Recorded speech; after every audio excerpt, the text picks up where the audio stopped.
జై శ్రీరామ్. అందరికీ నమస్కారం. వెల్కమ్ టు న్యూస్ అఖండ. నేను మీ కస్తూరి శ్రీధర్. మిత్రులారా, మీకు మరొక సంతోషకరమైన వార్త అయితే తీసుకువచ్చిన. చైనా పైన పాకిస్తాన్లో ఉన్నటువంటి కొంతమంది వ్యాపారులు తిరగబడతారంట. ఓరే, వీళ్ళు చైనా వాళ్ళ మీద ఎందుకు తిరగబడతారు? అందులో పాకిస్తాన్లో వ్యాపారులు ఏంది? అసలు ఆ వ్యాపారాలు ఏముండారనైనా వాడికి తిండికే గేది లేదు అని చెప్పి మీరు అనుకోవచ్చు. ఈ న్యూస్ ఉంటే కొంతవరకు మీకు క్లారిటీ వస్తుంది. ఓకేనా? నిజంగా చైనా అంతటి దరిద్రపు నికృష్టపు దేశం మరొకటి ఉండదు అంటే ఎంత మాత్రం ఆశ్చర్యం లే. శవాల మీద పేలాలు ఏరుకునే రకం అంటారు చూడు, ఆ రకంలో ఉన్నది ఈ చైనా వాలకం. తమ దేశంలోనేమో పెద్ద పెద్ద భవంతులు, సైన్స్ టెక్నాలజీలను అభివృద్ధి చేసుకుంటా తనను నమ్మి వచ్చినటువంటి తన మిత్ర దేశాలను మాత్రం రాబందులు పీక్కు తింటాది ఈ చైనా. ఇప్పుడు నేను చెప్పబోయే విషయం వింటే మీరే ఆశ్చర్యపోతారు. పాకిస్తాన్ గురించి మీకు అందరికీ తెలుసు కదా. ఈ ప్రపంచంలో పాకిస్తాన్ అంతటి దరిద్రంలో కొట్టిమిట్టాడుతూ ఉండే దేశం మరొకటి అయితే ఉండదు.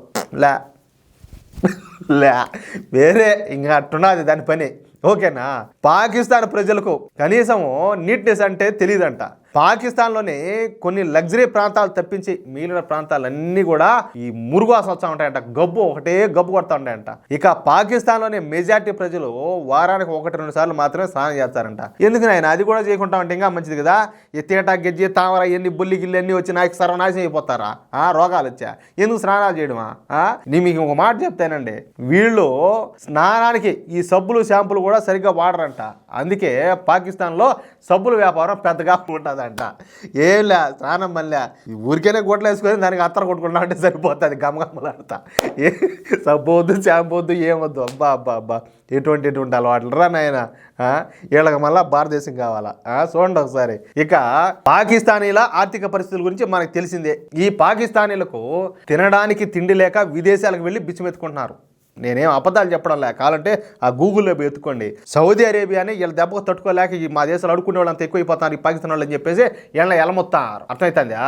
పాకిస్తాన్లో ఎక్కడ ఏ తినుబండారాల బండి కనపడితే చాలు ఇక ఆ బండి పైన పడి అందులో ఉన్నటువంటి తినుబండారాలను పెక్ తింటా ఉంటారంట. పాకిస్తాన్లో పరిస్థితి ఆ విధంగా ఉంటే ఇప్పుడు పాకిస్తాన్ కూడా చైనా ఒక వ్యాపార కేంద్రంగా భావిస్తుంది.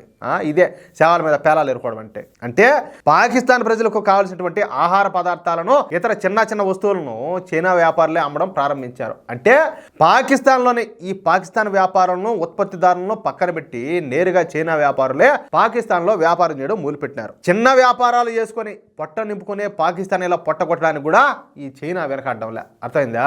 ఒక పక్క పాకిస్తాన్ ప్రజలకే తినడానికి తిండి లేక నానా అగసాట్లు పడతా ఏదో చిన్న వ్యాపారాలు చేసుకుంటా ఉంటే ఈ చైనా వ్యాపారులు వచ్చి పెద్ద వెహికల్స్ లో బండ్లు పెట్టి వ్యాపారాలు చేస్తారంట. అదేందయ్యా అని చెప్పి ప్రశ్నిస్తే వాళ్ళ మీదనే దౌర్జన్యం చేస్తారంట.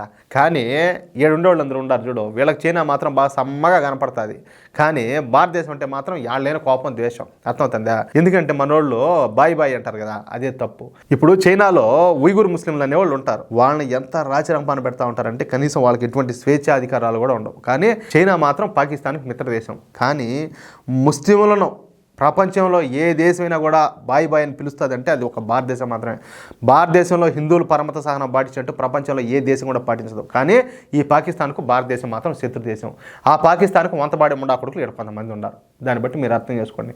సరే, ఇదంతా ఎట్టుంటే పాకిస్తాన్లోని వ్యాపారస్తులందరూ కలిసి చైనా పాకిస్తాన్ ఎకనామిక్ కారిడార్లోని కీలకమైన ప్రాంతమైనటువంటి కారకోరంను దిగ్బంధనం చేశారు. ఈ కారకోరం హైవే పొడవు ఏకంగా 1300 కిలోమీటర్లు.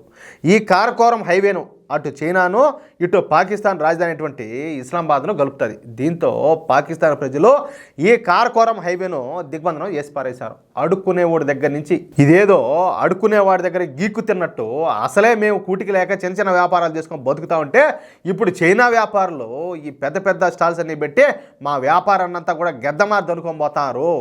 ఇలాంటి దేశాన్ని మా మిత్ర దేశంగా మేము ఏ విధంగా చెప్తాము, మేము ఏ విధంగా నమ్మాలి వెళ్ళాలని చెప్పి మా కడుపులు కొట్టడానికి చైనా వ్యాపారులకు సిగ్గులేదంట. ఈ పాకిస్తాన్ వ్యాపారులందరూ కూడా ఈ చైనా వ్యాపారులపైన తీవ్ర ఆగ్రహం అయితే వ్యక్తం చేస్తారు. అయితే పరిస్థితులు చూస్తూ ఉంటే త్వరలోనే చైనా వ్యాపారులకు పాకిస్తాన్ ప్రజలైతే బర్తి పూజ చేసే అవకాశం ఉన్నట్టు మనకు కనపడుతుంది. ఎందుకంటే వాళ్ళు ముందుగానే కష్టాలు వాళ్ళు పడడానికి పాటలన్నీ పడతారు.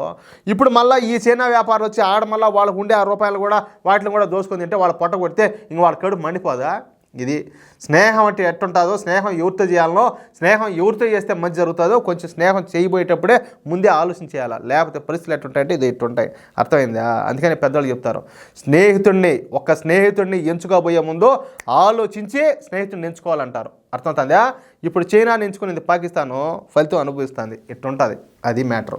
న్యూస్ కనుక నచ్చితే ప్రతి ఒక్కరూ ఈ ఇంపార్టెంట్ న్యూస్ని నలుగురికి షేర్ చేయండి. అలాగే మిత్రులారా, మీ కామెంట్ కోసం నేను ఎదురు చూస్తూ ఉంటా. ప్రతి ఒక్కరు కామెంట్ చేయండి. సరే, మీకు ఏం కామెంట్ చేయాలో అర్థం కాకపోతే జై హింద్ అని పెట్టండి, భారత్ మాతాకి జై అని పెట్టండి. అర్థమవుతుందా?